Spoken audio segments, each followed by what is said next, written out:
Welcome to the Undisputed podcast. I'm your host, Joy Taylor. On today's show, Skip and Shannon square off over Kyrie and LeBron. Plus, should the Cowboys be embarrassed by how they handled the lucky Whitehead situation? And former welterweight champion Victor Ortiz stops by to weigh in on Mayweather versus McGregor. Skip, Shannon, let's debate. The latest Kyrie Irving news. Kyrie reportedly asked for a trade from the Cavs over 2 weeks ago because he wants to be the focal point of the offense and no longer wants to play with LeBron. Yesterday, Chauncey Billups, who removed his name from consideration to become the Cavs president of basketball operations earlier this month, said he was not surprised by the trade request, but he did question Kyrie's decision. Let's take a listen. If it's all about winning, I mean, man, you got a chance to win every single year, man. Every single year you got a chance to win. And not only that, you get in the ball school. You getting everything you want. You get all the shots you want. You're playing for a great coach who's letting you go to work. Games on the line. They coming to you. You playing on TV every week. To me, I don't get it. I just don't get it, but everybody has their own desires. I mean, he's won a championship already. Maybe he's saying, you know what? Yeah, I won a championship. I did this. I did that. Maybe he wants to be Russell Westbrook, man, and go try to win MVP and get all the shots. And that's the only thing that I can – it's the only sense that I can make of it. And to me, that doesn't make sense. Shannon, does Chauncey have a point? If I didn't know better, Chauncey Billups watching this show, because what he said exactly what I said on Monday, Skip. I said, what I said, Skip, when you look at this, I can see if Kyrie, if LeBron was taking 22, 23 shots, Kyrie getting 13. You mentioned it also. Kyrie took more shots in the regular season than LeBron James did. And then it flipped in the playoffs. So he's getting his buckets. In the fourth quarter, game on the line, more times than not, they're going to him. Until game 3 of the finals. Go ahead. Although he was 0 for 7 from the three-point line, but that's neither here nor there. We're going to talk about this right now, Skip. LeBron, what we know about LeBron is the most unselfish superstar that maybe we've ever seen. That's not a true point guard. Obviously, you know, Magic Johnson and John Stockton, they were a point guard. That was their job, was to distribute the basketball. But LeBron James is so unselfish. Sometimes he makes a pass. The guy misses a shot. LeBron, you're 6'9", 260. Why don't you go to the basket? Yeah, why don't you? That's a good question. That is the question. You gonna let me talk, Skip? Well, you ask it. I didn't ask you. Huh? I'm asking hypothetically. Oh, so hypothetical questions cannot be answered across the table. I get it. Kyrie was 6th in shots attempts last year. The 5 guys in front of him, 3 of those guys did not make the playoffs. Dame Lillard, Boogie Cousins, Anthony Davis. And what did I also say? Once he got that championship, it made him a lot easier to make this decision. And I said it. He wanted to be Russell Westbrook because he see the love and admiration that's being heaped on him. 42 triple-doubles. He won the MVP. No chance of winning a title, but he's getting loved. He's getting praised. And that's what Kyrie so deserves. He loves his hero. Like a lot of guys growing up, their hero would say Allen Iverson or Michael Jordan. Kyrie Irving was Kobe Bryant. And we know Kobe wanted all the shots. He wanted all the shine. He wanted all the credit. And what Kyrie seems to be telling me and telling a lot of people is that it's not about winning. Well, maybe he thinks he can win in another location. But how about this, Skip? I would rather go and maybe win, be the guy, get the shots, as opposed to being next to a guy that I know we're going to win and we're going to compete for a title every single year. I wish him well. I don't begrudge Kyrie Irving. But as Chauncey Billups says, it makes no sense to me either.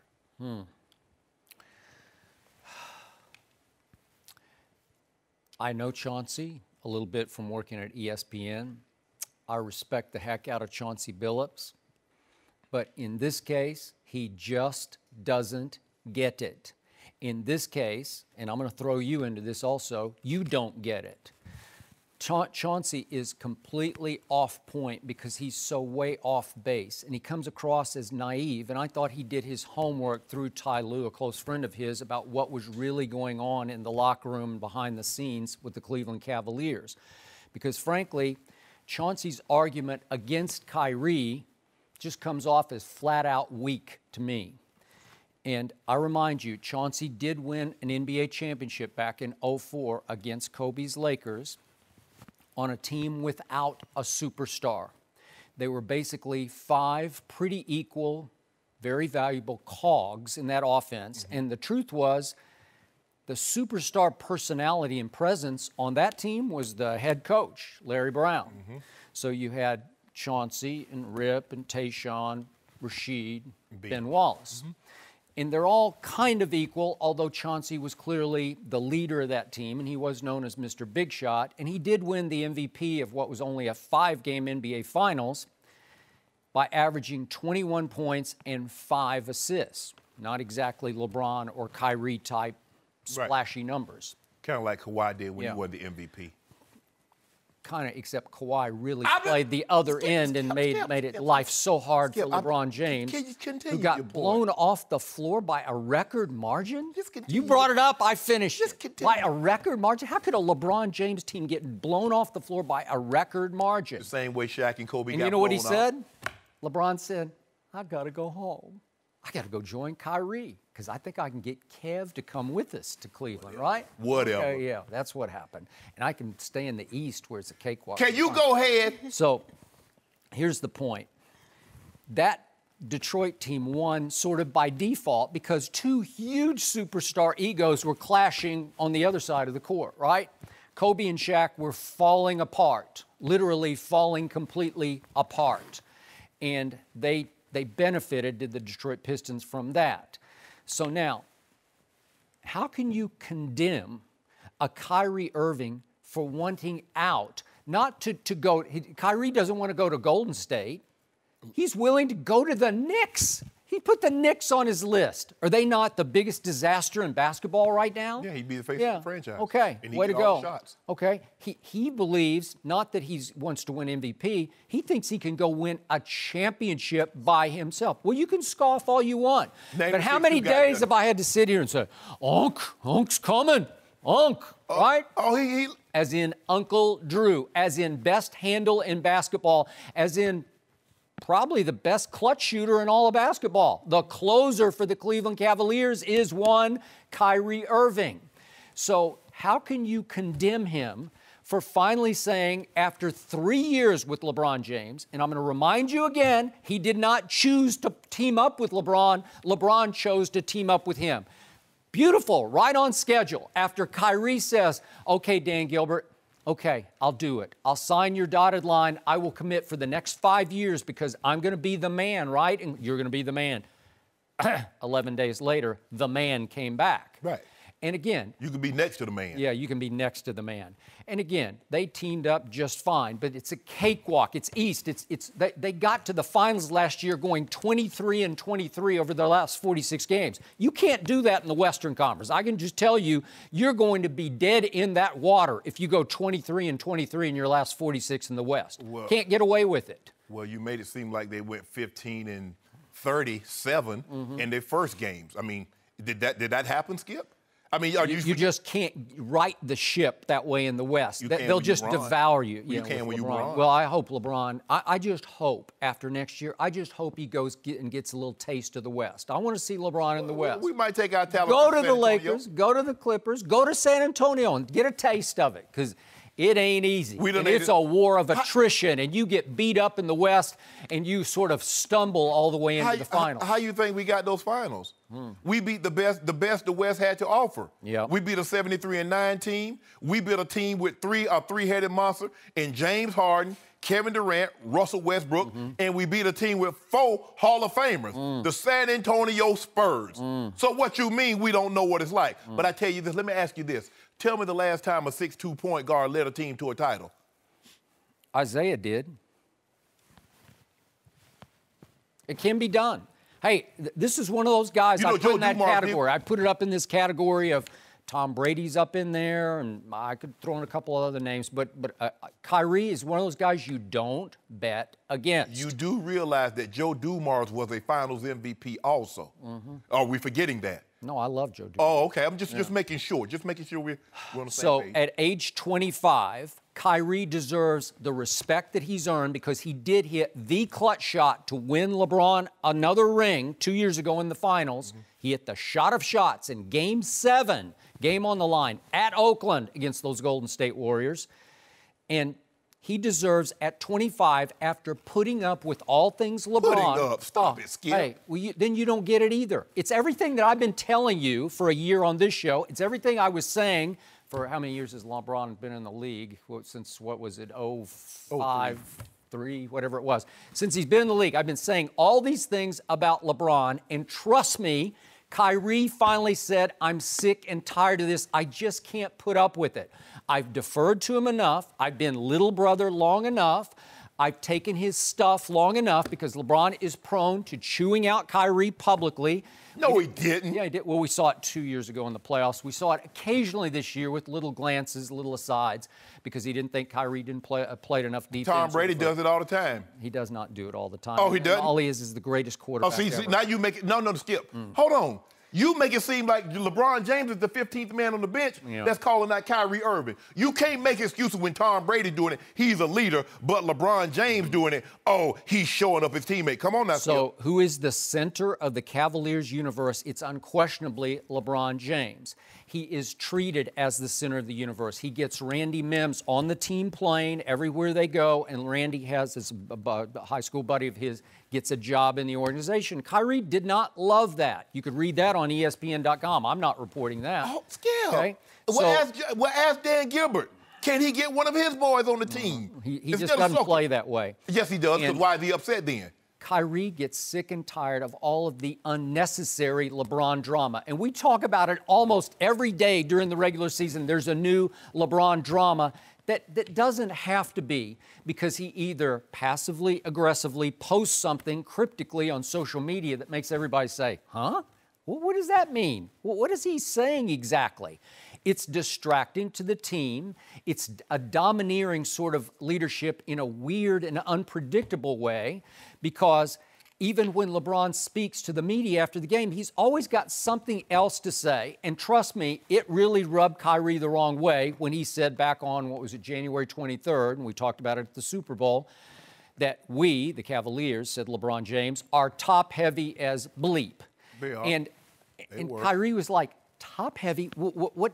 You want to be top-heavy. We have 3 stars in the Eastern Conference, and we have 2 stars who are good enough to go beat the Golden State Warriors. That's what Kyrie thought. He could think all he wanted to, Skip, but what was the defining moments of those games? It was the bench scoring. The defining moment was up 4 with a minute 30 left in the King's house with the King with the ball in his hands. That's defining. They should have been up 20. If you close the deal, it's 2-1 with another game in your house. How about Kyrie hit at least 2 of those 7 threes that he attempted that he didn't draw iron? And he felt like he was not in the offense that night. Skip, what happened the last 4 possessions of that game? The King had the ball in his hands. Now you go did to 4 he score? possessions. No, he did not. Did he get to the free throw line? He did not. What about all those shots Kyrie missed? Well, I'm just saying, this is the turning point, and he wanted the ball in his hands. He's the closer, and in those last 4 possessions, you give him the basketball and let him do his globetrotter thing. He's going to score it. Well, how about what happened on Christmas Day at the end of the game against the Golden State Warriors? Who closed the deal? It's Kyrie. What about 2015? LeBron should be fed up with Kyrie missing 29 games to start the season. That's what LeBron should have been fed up with. Oh, yes. 2015. What part about 2015? He missed 29 games. He played in 53. I don't even remember. Was he hurt? Oh, that ain't got nothing to do with LeBron. What did that have to do with LeBron? LeBron should have been fed up with him. LeBron should be fed up when he doesn't. He was hurt. Whoa, Skip. I haven't heard this. Is this coming from LeBron's camp? No. It's called this thing called, research. Oh. You ought to try it out sometimes. Oh, really? Yeah, you ought to try that research out. Look here. I think I'm researching you under the table right now. This is what I do right here, Skip. Yeah. In God I trust, everybody else better bring data and facts. I'm coming with you with facts. Okay. You keep talking about Kyrie. This is what we know about Kyrie. When he was a baby, he was in the lottery. Anthony Bennett, he got. Andrew Wiggins. Wait. He got Anthony Bennett? Who wants Anthony Bennett? Was that not the all-time worst draft in the history of drafts? Go look at it. Help me out. Could Anthony Bennett play? You might as well draft nobody with the first overall pick. If he wasn't in the lottery, he couldn't have got Anthony Bennett. Okay, so he was 19, 20, and 21, and he had 0 help. It's like an expansion team. What about Bron? What did Bron have? What did Bron have? He had some pieces. He had Larry Larry Hughes is an all-star. Larry Hughes. an all-star. He had Larry. Really, Skip? Yeah. You gonna tell me the man had a mop Ilgauskas bucket? is a good player, very good player. I'll take him.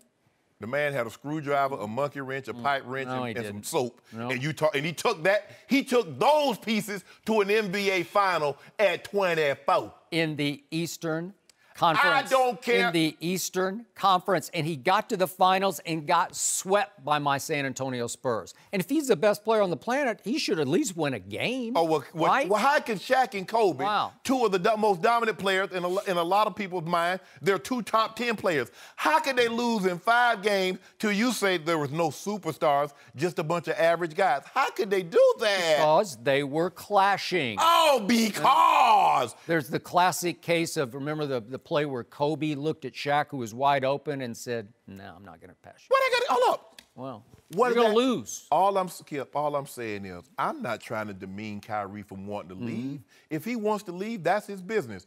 Kyrie can play on the moon. As a matter of fact, go to China where they have 1.2 billion people, and you'll never, ever, ever be big as that guy that's 6'9", 280. Oh, he about 255. He lost some weight. You saw him though. He exercised. He won't be as Bobby. literally big, but he could be figuratively as big, and he believes it. So let's let him go find it and find Let an him go! opportunity. Let him be the go man. to the Knicks and be the face. Skip. Okay. I could be the face of the Knicks. That's not saying anything. I don't think you could be the face of the Knicks. Why aren't you? You're the intramural champ. Skip better recognize. But Skip, I love how you try to do this every time. You go, oh, it's LeBron. Well, Kyrie's. Look, I don't have a problem with Kyrie wanting to leave. LeBron, I don't believe have a point with Kyrie. I don't even have a problem with Kyrie not telling LeBron. But don't bring my name up. You want to leave? Go it alone. Go to the Knicks. Go wherever. Go to the moon. Play on Saturday. Heard it. They got a 7-on-7 tournament in Canada somewhere. LeBron is the guy, and he would rather be the man with no chance of winning a title than be next to the man. Who says there's no chance? Who You says? You're not say that. You're not winning no title at the Knicks. You're not going to be the face of the Minnesota Timberwolves because guess what? That's Karl Anthony Towns. You're not going to be the face of the San Antonio Spurs. That's Kawhi Cornrow Leonard. Now you go to Miami because they ain't got nobody down there. Pat Riley the They face of got that a team. lot down there, actually. Well, go on that down would there. be interesting. Give us a Hassan Whiteside and you can have Kyrie. Oh, well, they got that. Yeah, you can have. Hey, y'all got Dion Waiters. Y'all got the best clutch shooter in basketball. Big shot taker. And by the Big way, shot that maker. was the other guy. Dion Waiters was drafted actually before Anthony Bennett was. And right away, he didn't like Kyrie. Hold on. So somebody didn't like Kyrie? Hey, What? Dion, whom we had on the show the other day, doesn't like a whole lot of people. Hold on. He's hard to deal with. Whoa. He has just now grown up over the last year. So hold on. It took Pat Riley to mature him. How if Kyrie is as great as you say, how would he be in a position to get Dion Waiters, who's the 6th pick in the draft? How would he be in a position to get him? 4th pick. Well, how would he be? Skip. You got to be pretty bad to keep getting top 4. Didn't have anybody. Expansion team, baby. What He's about- a baby. what about LeBron? He's 20 years old, 19 years old. LeBron came straight from high school. Barely had a driver's license. Yep. Gloria had to take him the day he got drafted to get his driver's license. Really good. But you want to talk about an ego. You want to talk about a diva. You want to talk about drama queen LeBron. Boy, I got you can I be. got to button my button on this. So let me ask you a question. Who you think has a bigger ego, Michael Jordan or LeBron James? And I'll sit right here. Well, it depends how you express it. It's a simple question. Who had more confidence in himself? It's like not even in the same universe. It's Michael Jordan. Let me see if I can explain this a better way. LeBron can't back his ego up Let me try when this. it's time. Let me try With the this. money on the line, the game on the line, LeBron can't back I'm his gonna try to ego pose up. it like this, okay? Who has the bigger of the two egos, LeBron James or one Michael Jeffrey Jordan? There's not no this and two, and he could do this. I'd say they're probably equal. They are. Skip, but they don't belong in the same sentence. I'm offended you would even put those two names in the same sentence. LeBron has the chosen one tattooed on his him. back. What they got to do with it? I mean, you're talking about ego. It's tattooed on his back. I'm fine with it, but I'm just saying, what are we talking about here? Chosen one? Is he not? LeBron James has an ego, as Is he he should. what? Is he not anointed?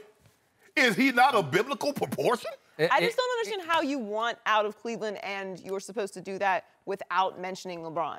No, don't mention LeBron. You ain't got nothing to do. How's that possible? Hey, I just want to go. I want to do new thing. Hey, I ain't got to tell Why? you. You play with LeBron James.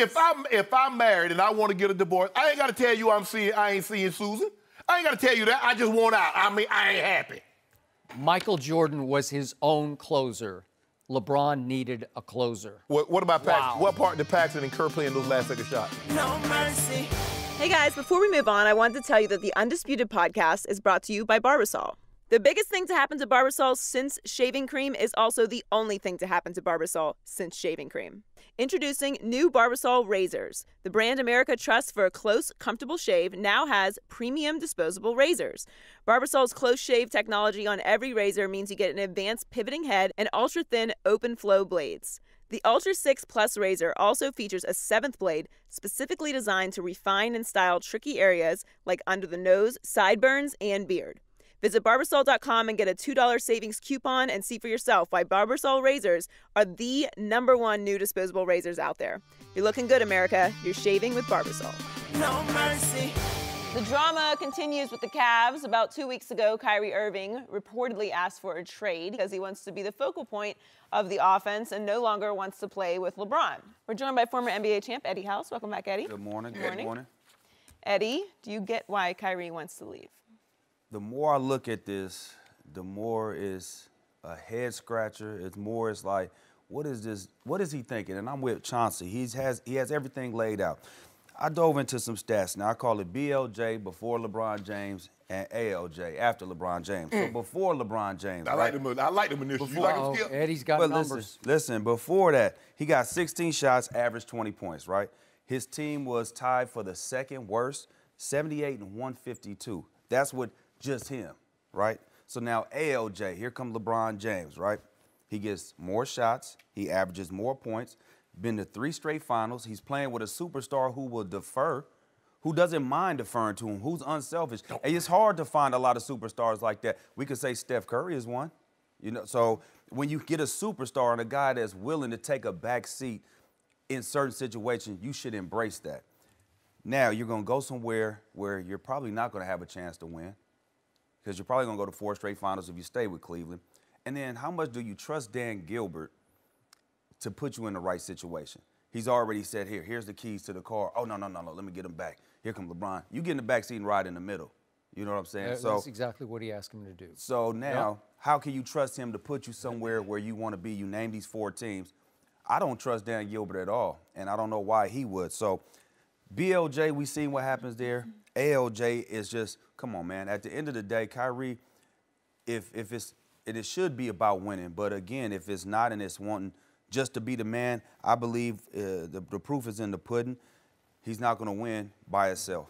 It should be ALJ and Kevin Love, right? Stop it. Well, you got to throw Kevin Love in there. Stop Well, it. what do you mean? You're the one who said you wouldn't trade him straight up for Carmelo. Okay, so let's do that. Since Kevin Love was there the last 3 years, when LeBron didn't play, without LeBron, they're 4-13. With LeBron, they're 132-51.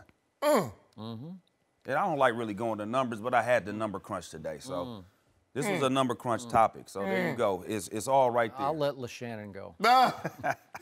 The thing is, for me, and like I said, Ed, I don't know if you heard, but everything that Chauncey was saying, I said on Monday.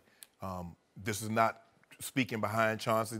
This is not okay piling on. But I was saying, I believe that because he has a championship and he saw the love and the adoration that was heaped on Russell Westbrook, even though they didn't win as much if Kyrie won, even though he has no chance of winning a championship, he's like, this dude got an MVP.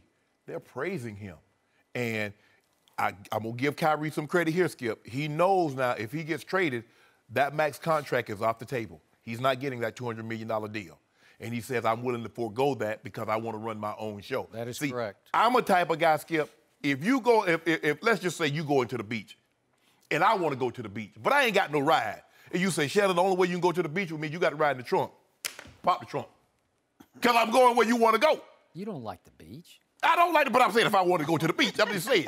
You know, Skip, back in the day, we used to have to go to the movies. Well, we only had, X amount of seats. So you'd ride in the trunk to go to the movies. Because that's where I wanted to be. Now, if you want to win titles, you can be second in command. You know, everybody wanted to be the 4-star general, but you had to be a 1-star, 2-star, 3-star. You know, you got to move up the ranks. Colin Powell, Schwarzkopf, Eisenhower.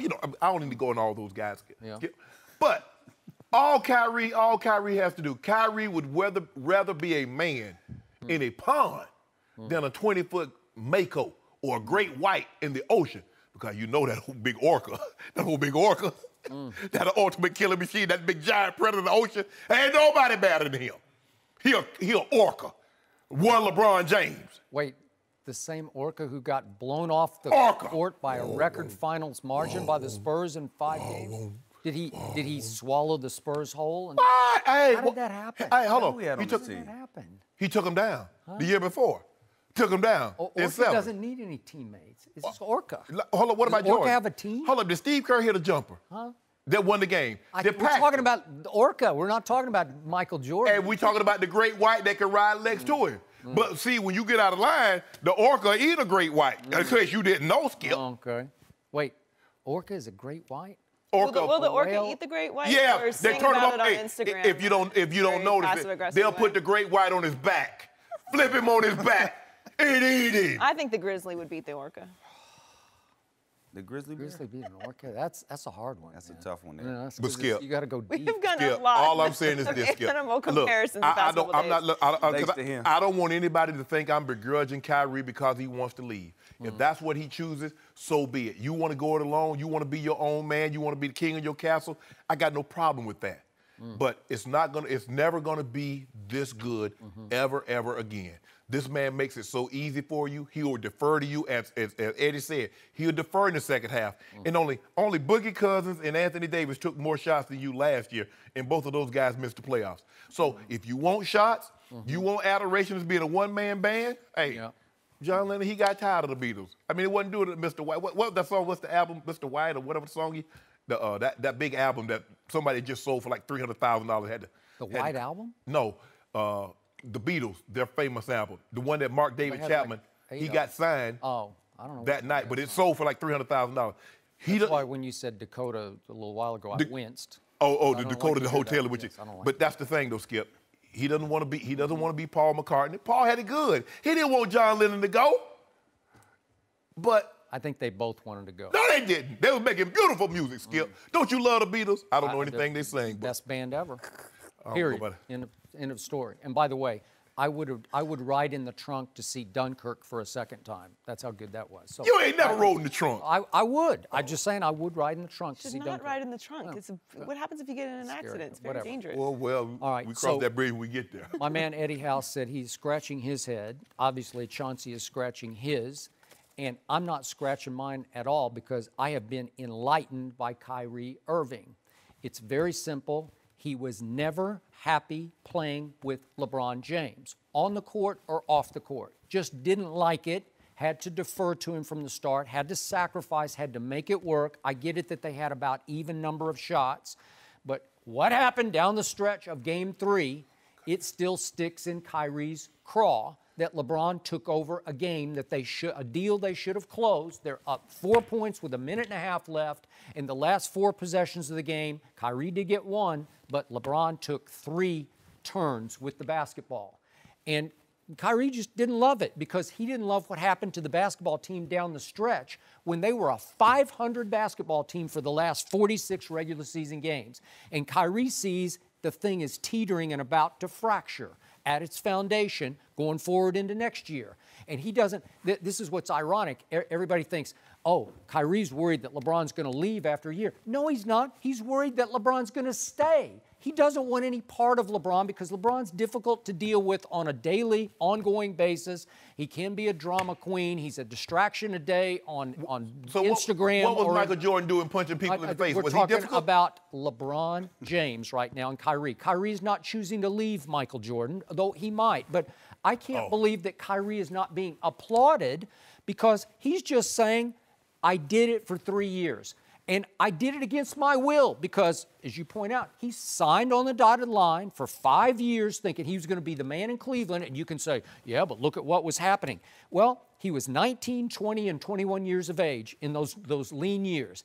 And with those draft picks that they got, they took Dion Waiters, who immediately clashed with Kyrie because he wanted to be the man. So that didn't help at all because they were do not invite him. And then in the all-time worst NBA draft, and certainly you could argue one of the worst all-time draft picks, Anthony Bennett, that's not going to help what's basically an expansion team. So I don't want to hear it, because if you bring LeBron and Kevin Love with Kyrie and he's starting to become a man, you're going to have something in the Eastern Conference. That's on the front office, though. Okay. That's on the front office. All right, that's also, fine. you like to nitpick on Kyrie and on LeBron and what he did in the last 3 minutes. What about Kyrie and his bad transition defense? Not pointing out, not stopping the basketball. Okay, what about when Steph went to work on LeBron? Kyrie's walking all the way out to half court to guard Draymond at half court instead of shrinking the floor, being at the elbow, so there is no left-hand drive. What about the 0 for 7 on threes? I mean, if you in game 3 in that same game, that was LeBron's game. How you out of offense? You took 7 threes. Okay, well, he didn't have any rhythm at the end of the game because the last 4 possessions. He had no The rhythm at the beginning of the game, he was 0 for 7. So he did not like the fact that he wasn't allowed to close the basketball game. That's what he thought his role was. Well, he was 0 for 7. LeBron James needs a closer. Who knew? When he's but hitting, he did. when he's hitting, Okay. they're going to. Who hit the shot that won Game 7 the previous year? He did, this and he guy hit the shot against the Warriors on Christmas. Who blocked the shot? So why would you be? Oh, stop it. J.R. Smith did. No, he That's who didn't. Stopped it. Yeah, it was a tandem block. Don't do that, Skip. Well, you know it. That's I so know. unbecoming. Good hustle. You guys should applaud the fact that this kid at 25 is saying, I want to go it alone, and I'll put the Knicks on my list. I'll go be the face of the Knicks because I think I can lead a team to a championship at whatever he is, 6'2" or 6'3". And this is a guy I don't bet against. So why begrudge him wanting the opportunity? Nobody's begrudging him, Yeah, Skip. you are. No, why? But Chauncey, is he saying, why would you leave this situation? said He doesn't like it. The great Pat Riley said this one time. The grass ain't always greener on the other side. It's not always greener. You think it's gonna get better? You're running to death at practice. You think it's gonna get any better at this other team?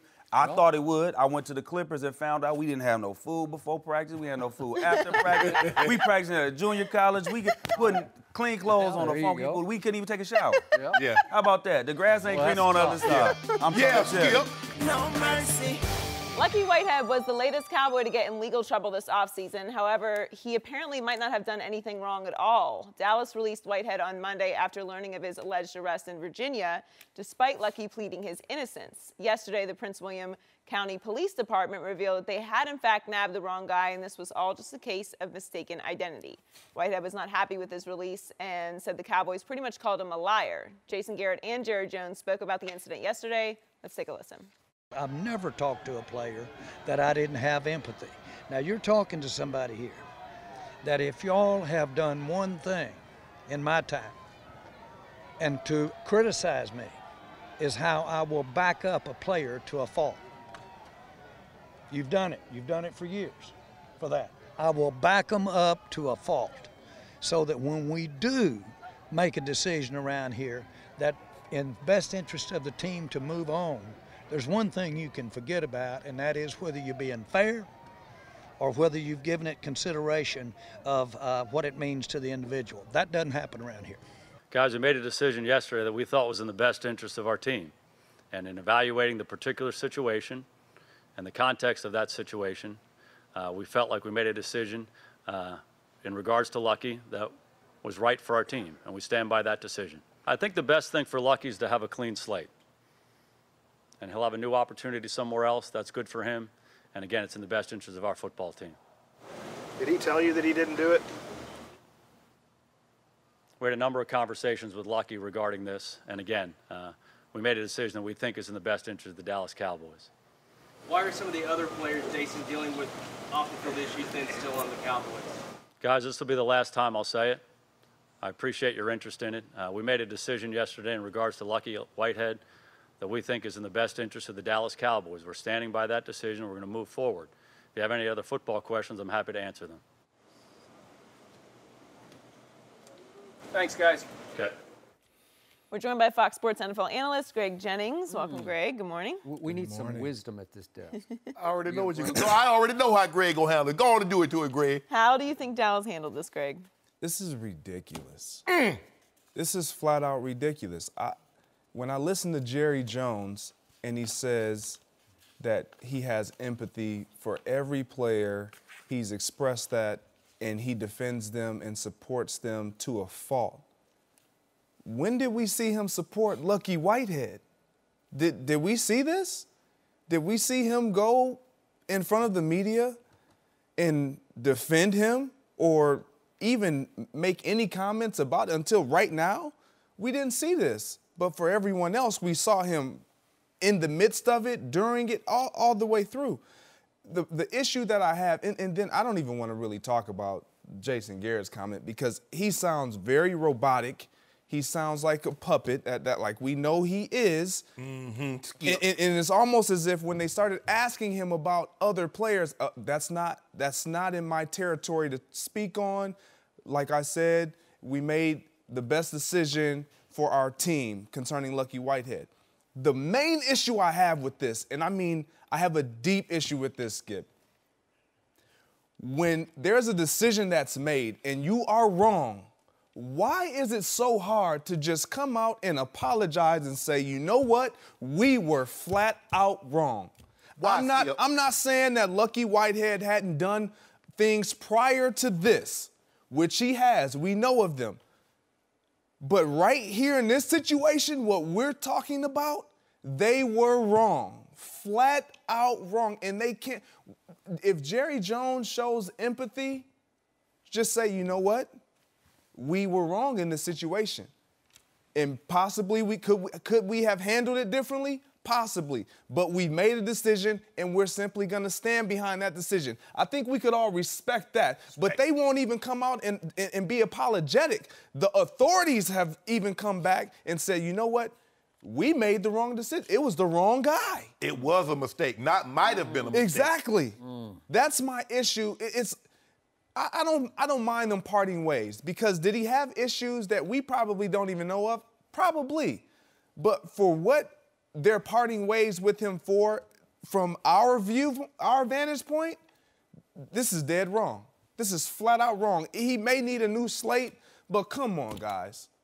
Come on, guys. By cutting Lucky Whitehead for what he did, it's like me pouring this much water in the Pacific and it flooding and they charging me for it. Because what he did, what they alleged they thought he did, he didn't do. Now, I love how when they get the facts that they like, what Jerry say. Now, from what we've seen, Zeke, there's no evidence of Zeke done anything wrong. Now, that's what I'm here to tell you now. Zeke's done nothing wrong. That's a pretty poor Jerry. I'm just saying.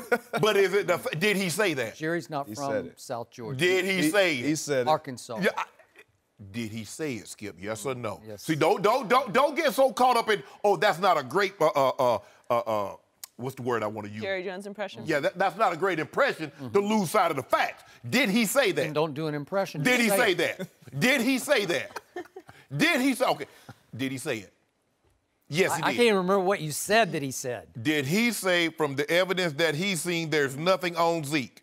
From what he's seen, Correct. There's nothing. On domestic abuse. Okay. Period. End of story. The rest of it, he's non-committal on. Okay. Yeah. What about the fact that the guy bumped a linebacker, I forget his name, he bumped the female with his truck. When a male tried to intervene, Damian Wilson. He pulled a firearm on him. Now, that wasn't enough to get you kicked off the team. He's going to get suspended by the NFL. I didn't ask you, Skip. I didn't ask you one thing. Get your facts straight. Just lay them out on the table. Greg, it's like this. If you do something wrong at school, the school suspends you, but your mom and dad don't do anything, what have you learned? If it doesn't come from home, I'm going to continue to do it. Because the teacher used to say, Shannon, you need to stop talking so much. Talk when you get home. Mayor Porter said, boy, talk when you get to school. Guess who won? I was fit me in the hall because Mayor Porter ain't fit to put that switch and that belt on my backside. Skip, all I'm saying is this the line in the sand that you drew? That Lucky Whitehead, he didn't cross, but you thought he did. And you were willing to, we got morals now. Now, we can't stand a thief. Ooh, there ain't nothing worse than a guy that'll steal. But a guy that will pull a rifle on someone or someone that can't pass a drug test, been in the NFL 2 years and probably flunked like 12 drug tests. We're going to keep him. We're going to keep him now because, He's indefinitely suspended. He will probably never play an NFL game the rest of his life. Is he currently on the Dallas Cowboys roster? He's suspended. Skip, is he on the roster? Yes or no? You keep telling me what he is. Is he on the roster? This is special what's happening here. We are talking about Lucky Whitehead. 48 hours ago, you two would have barely known who Lucky Whitehead was. Barely, but I watch these games like a crazy person, so I know that he's pretty valuable because he's an explosive playmaker every once in a while. I also know that it was highly doubtful that Lucky Whitehead would make this year's 53-man roster because they drafted a new punt returner named Ryan Switzer out of North Carolina who took 7 punts back to the house during his time at North Carolina. Every college player works out in the NFL. Okay, so that's where they will go. And if they need somebody just to flat out catch the punt under pressure, they will put Measly Beasley back there because he catches all the punts that come to him. He just can't do much with it after he catches it. And there's a kid named Noah Brown out of Ohio State that I thought they stole in the 7th round, and I think he has a real good shot of making the roster as another little cog in their receiving core at some point, if not on the practice squad. So was Lucky expendable? Yes, he was. But what is special about what's happening here is that day after day after day, I have to listen to you across the table from me, and occasionally a little bit of you chiming in as his chorus, saying that Jerry Jones loves his players to a fault. He's a player's owner to a fault. He lets them get away with near murder, and he covers for them and tries to cover things up for them, and maybe he slips some tickets here and $1 or $2 there just to make these things go away. So for the first time in Jerry's however many, he's going into the Hall of Fame coming up, what is it, a week from this weekend? Yes. Yeah. And in all these years, he's been nothing but criticized. Nothing. I think he's the most criticized figure in all of sports. Trust me on this, because he is so front and center, and all the abuse that America's team takes, it's directed usually at that rube from Arkansas, that guy Jerry Jones, the hick from the Arkansas Sticks, right? And you're doing his accent, and that's fine. I'm not blaming you for that because everybody does it. But the point is, Jerry, he got hot at the media, and he dished it right back out. And he's basically saying, okay, so day after day you call me too soft. Now you're calling me cutthroat. We finally took a stand. Was it sending a message? Was it a little unfair? Was it a little knee-jerk? Did they do all the homework they should have done? No. Did they look a little foolish? I'll give you that. But I love the fact that they actually drew a line in the Southern California training camp sand and said, we're not going to take this anymore. It was one little thing after another. Just last week, it was his pit bull had been kidnapped. I don't know what happened, but USA Today reported that the police were considering pursuing action against Lucky Whitehead for filing a false police report on the kidnapped pit bull. If somebody stole Hazel, what would you do?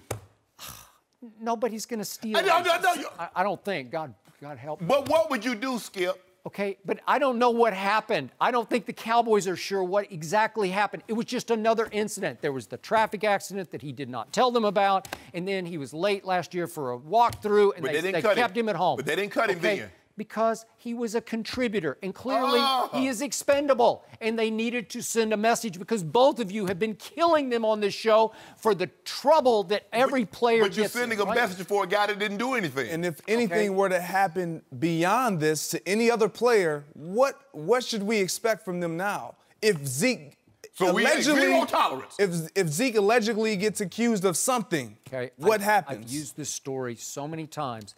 Jimmy Johnson's legend was born in 1992 when, after the final regular season game that didn't even matter, they'd already secured their playoff spot, they blew a little bit of a lead. They were 27-0 up, and it was 27-14 against a bad Bears team coached by Mike Ditka.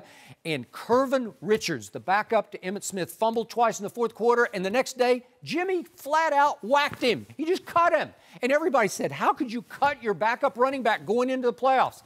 Emmitt didn't get hurt.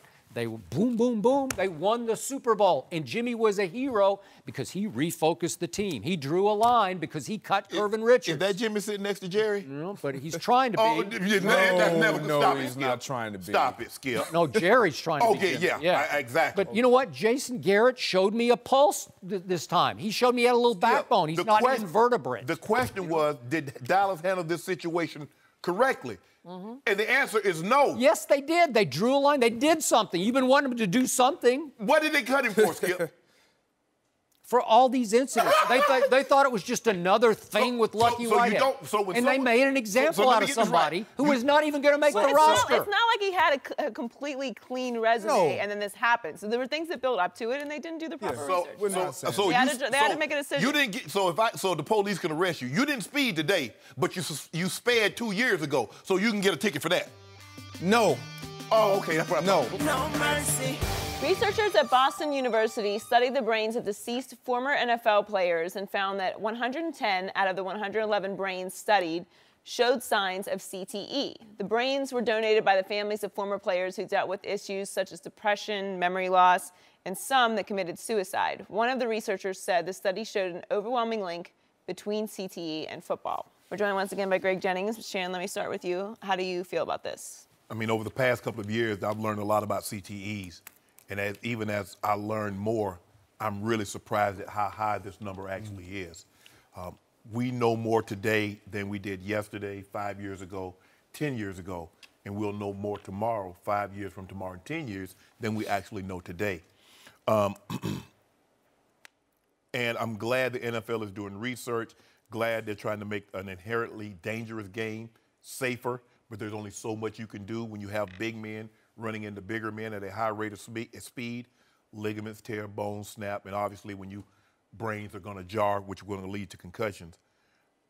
My concern is what some of the owners have said. One, Jerry Jones, last year in March, he said that it's absurd. He used the word absurd to think that the data shows a clear link between football and CTE.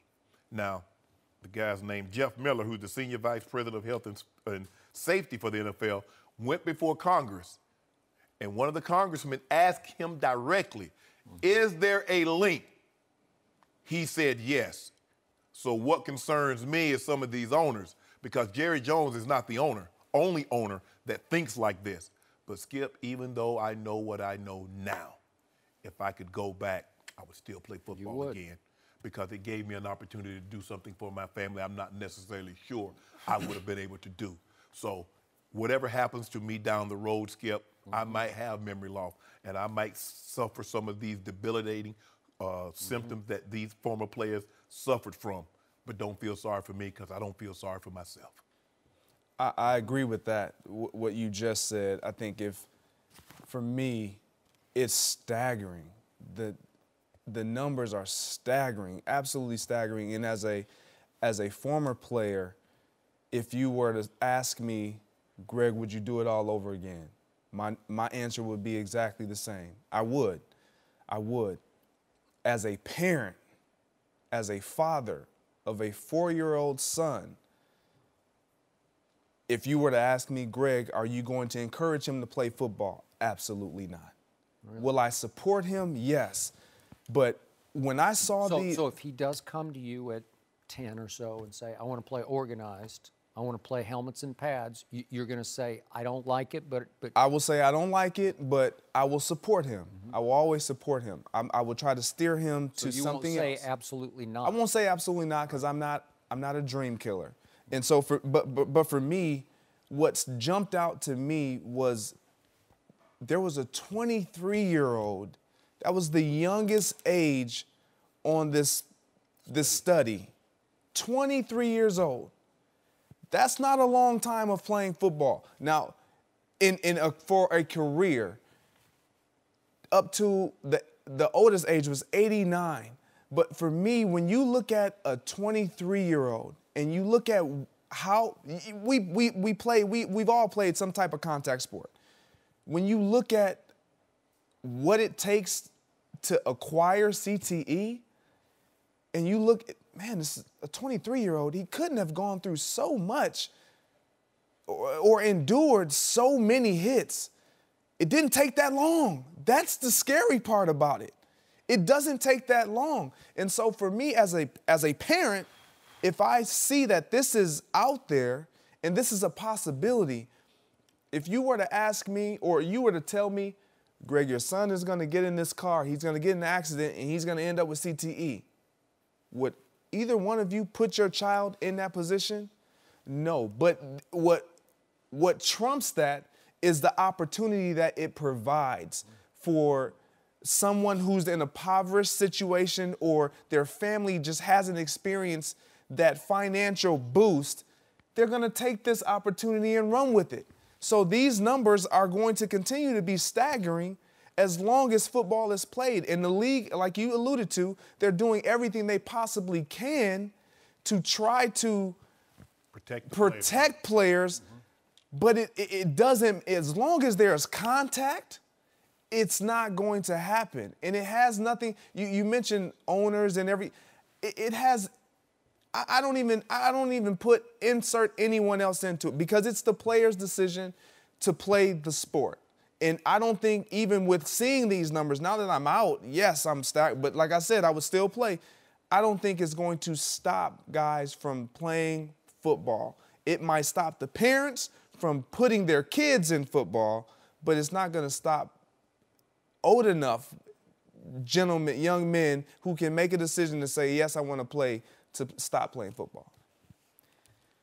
I hear everything you both said. You're both eloquent on this, and I appreciate your emotions, and I appreciate your deepest fears. When you hear 110 of 111, that's 99%. What? I appreciate the new awareness. I appreciate all the new safety methods that they're trying to implement, but it's still bigger, stronger, faster. And I still love my National Football League, and I'm going to watch every game like crazy because it's the best game in America. Yep. I love me some NBA too, but this is it. This is it. This is America's game now. Gladiator sports, Skip. Okay, here's my problem with this study, and forgive me for coming across as cold-blooded or insensitive, but You thinking you going to say what I'm thinking? I don't know. Here's what I'm thinking. I've been covering the National Football League for a long time, and over those many years, I've gotten to know many, many, many players, some of whom I keep in touch with. Some are now in their 70s.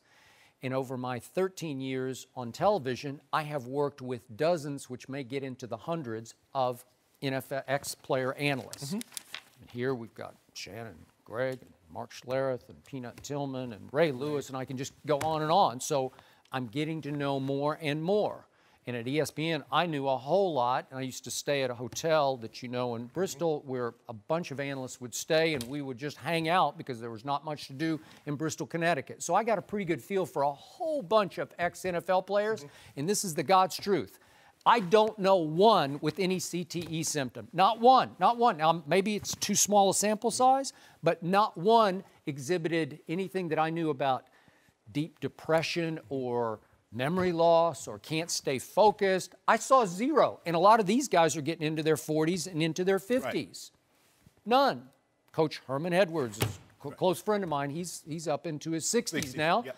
Boy, you want to talk about sharp as a tack, both dressing and on air. You know, like and he was a high collision cornerback for a long time for the Philadelphia Eagles, started as a rookie. But you know what, Skip? You also have to take into account, and I'm not going to place this all on the NFL because I started playing football when I was 10. Sure. I got to the NFL before my 22nd birthday. So I was thudding up because I wanted to when I was playing Pop Warner. I believe that you thudded up in high school as much as you did in pro football, right? Yep. I wanted the white. When I was playing Pee Wee and Pop Warner football, I wanted a white helmet because I wanted the red helmet and the blue helmet on my helmet. Because that's when you knew you was doing something. Absolutely. But Skip, to be fair to the NFL, let's be fair because we don't know all the extenuating circumstances that some of these players have. With their alcohol, with their drug abuse, where their divorces, where their financial situations. So I'm going to be totally fair because I'm not just going to say, well, this guy had CTE and he didn't have any other thing. No. That's not fair to the NFL. I'm not going to say, well, he played NFL, so he got in the NFL. You play college football, most times than not, you play at least 3 years of college football, play high school. But now that we know, I just want the owners to acknowledge that there is a link between CTE and NFL football, and I'm cool, and then let the guys make whatever decision they want to play or not play, leave early or stay late. let that be on them, but just acknowledge that it's the biggest real. thing is the families, obviously, because Yes, like you said, correct. as kids are coming up, you get terrified, and the NFL has all of these Lawsuits. provisions in place to help keep them safe. But when you send your 10-year-old out to play Pee Wee, maybe they're not being watched as closely. No mercy. Our next guest is the former WBC welterweight champion. You can see him fight Sunday night at 7 Eastern in the Premier Boxing Champions right here on FS1. Victor Ortiz, welcome to Undisputed. Thank you for having me. How are you? Good to have you. I appreciate it. So it's your first fight in 15 months. How do you feel about where you are right now in your career? In my career, it's actually, for me, it's been interesting. I've had my highs, I've had my lows, I've had my midpoints. I think this is, for me, personally, a good time around. I told my coaches that for the time being, I put the acting and stuff aside. And I want to take advantage of me being 30 and starting up, I just recently had a baby boy. His name's, Congratulations. Thank you. His name's Victor Royal. So I think at this point in time, that's what's driving me. It's driving me to another level. So ready to step it up. So one of the lows came on the fateful night of September 17th of 2011. You fought one Floyd Mayweather Jr., MGM in Las Vegas. Struggled first 3 rounds, but then the 4th round, you started to land. You thought he retaliated with a bit of an elbow that caught you in the eye. You retaliated to that with a headbutt, which it looked pretty intentional. I think you were trying to headbutt him, right? Yeah, yes, sir. No, it was pretty evident. It was pretty evident. But you immediately apologized to Floyd, and you tried to hug Floyd. Then you regrouped middle of the ring, and you're looking at the referee with your hands at your side, and Floyd dropped you and knocked you out. Was that, as you look back, a sucker punch from Floyd? I have my opinion on that. A lot of people as well, and I'm free to open on my opinion on that. I believe it was not I don't call it a type of punch that's like, oh yeah, it was definitely it was a sucker punch. Well, for Thank me. you. Yes. Other than that, I think that we both made mistakes in the senses of Floyd he has a tendency he's quick, so he throws a hook, but even if he misses a hook, he'll still land his elbow.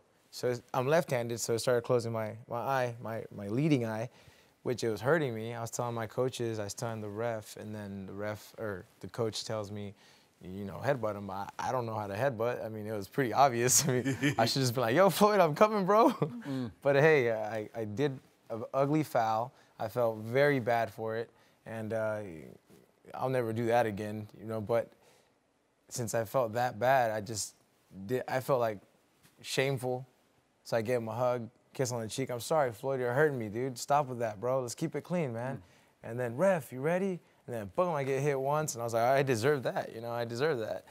Ref, boom, I go down. I'm like, oh, damn, are you serious? And then I'm like, get up. And then I see the ref counting, and I'm like, and my legs, I can see the tips of my toes, and I was like, get up, dude, come on. But my legs are not, my brain's not connecting with my legs, and I'm like, oh, man. And then done, and I was like, oh, damn it. But I felt, I paid for the consequences on a level that maybe could have been avoided. But so before the headbutt, did you start to feel good about your chances of winning the fight? There was a very important thing that I did. I probably shouldn't have done it. And my coach nowadays, his name's Coach Haas, he was there also. I said, they were pretty upset with me because they said I had my hands down in the 2nd round. I remember put my hands down. I took a right, boom. I go, okay. I took another one, boom. 2.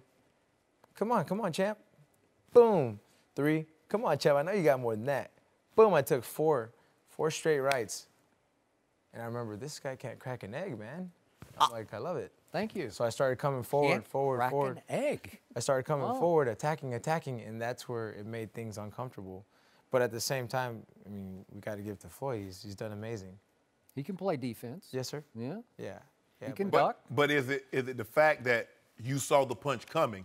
It's not the punches you see that get you out. Yeah. It's the ones you don't see. Yes, sir. So even though you were telling Floyd, come on, Floyd, give it to me, you knew the punches were coming. Oh, yeah. It was the one that got you knocked out. When you were looking at the ref, you didn't see coming. Oh, yeah.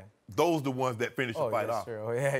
We can actually rewind to Berto and I. Right. We're doing amazing that night, and then I did not see that uppercut, man. I just remember, boom, and I go, oh.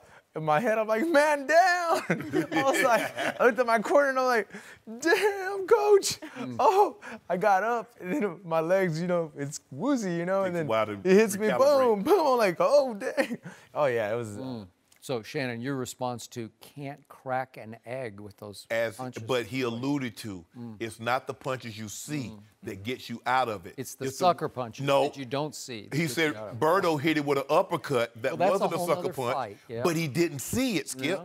Let me ask, okay. But Birdo might hit harder than Floyd. Yes. Okay.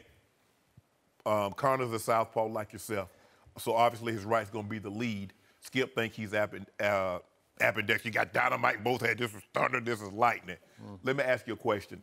How does I don't know if you've ever sparred against a guy that's in the mixed martial arts, but how do they catch a punch and how do they throw a punch? I think it's two different sports. I mean, Shannon, you're in the NFL. It's like it's like you going against a college student. Right. In this particular case, it's tennis champion versus ping pong champion. Right. In a tennis match. I just, yeah, exactly, in a tennis match. Oh, Skip, go ahead, talk to Skip. I don't even want to talk no more. Victor is a boxer, and he's going to defend his turf and his sport. I get that. No. I'll tell you one thing. I would never step in a cage. Right. No. Yeah, it's not my. I don't know what to do if they take me down. I don't know, triangle, rectangle, square. I don't know. It's not my thing. Okay, so this is all boxing rules, and even though Floyd volunteered in one of the media sessions to wear 4-ounce gloves, I guess that he's going to back off that and still insist on 10-ounce gloves. So you're wearing pillows on your hands, right? Oh, absolutely. I like 8s because they're small. They're punchers. You a Reyes, Everlast, or Winnie? I like Reyes. You a puncher then? Yeah. That's why, because they're hand stitch and you just you putting fist to face. Oh yeah. Yeah. They don't feel too good either, but when you land, it's like, ooh. So you landed a couple times on Floyd especially in that 4th round. Yes, sir. What is his capability of taking a punch? Do you feel? Taking a punch, you have yet to see him actually take a punch because you've never seen him actually get beaten. I mean, he took mine pretty well, and I'm not a light puncher, so at this point in time, I think McGregor's gonna have some trouble. Yeah. What McGregor will throw at him is unconventionality. Floyd will never have seen this. Now, whether it'll work, this is a bad man he's up against. He's like great crazy, but he's going to throw all kinds of stances that you guys would never even dream of trying to throw at somebody in a ring. Different stances, different movements, different combinations. So he can punch, and he does box. What he does best in MMA, he can box. You have a point, but if you go back and you see him versus Diaz, he was getting stand-up game, he was getting rocked. And Diaz... Well, he was rocking, too. Yeah. I mean, they were trading. Yes, sir. No, they were, but ultimately the stand-up game for Diaz outdid McGregor, but in this the point first in time, fight, but he got him on the second, ground. Yeah. But in the second fight, Connor said, I'm standing up. You're not going to get me on the ground. Yes, sir. And he just outboxed him. He outstruck. They call it striking, obviously. Yeah, striking, yeah. But I just don't see where McGregor can actually establish a full boxing for 12 rounds, meaning no elbows, no clenching, over clenching, no toss-ups, no headlocks, or I don't know if you do headlocks, whatever. It's. Okay, but there is a thing called a puncher's chance, though. Yes. And Conor McGregor can throw now, and if he can catch Floyd once, again, maybe Floyd can take, but I think Floyd's going to have to be able to take at least 1 or 2 big punches. Oh yeah. Oh no, it's a boxing match. He's definitely going to get hit, and you're right about that. I think McGregor does have a puncher's chance, but at the same time, it's a veteran, man. But to unload, Conor tries to unload, but to unload, you got to open up. You got to subject yourself. But he can't crack an egg, remember? Be sure to check out Victor Ortiz's return to the ring. I like boiled eggs. 7 Eastern, right here on FS1. Victor, thanks for joining us. Good luck on Sunday. No mercy. Thanks for checking out the Undisputed Podcast. I'm Joy Taylor. We're back again at the same time tomorrow morning, 9:30 Eastern. We'll see you then. Fox Sports one of one.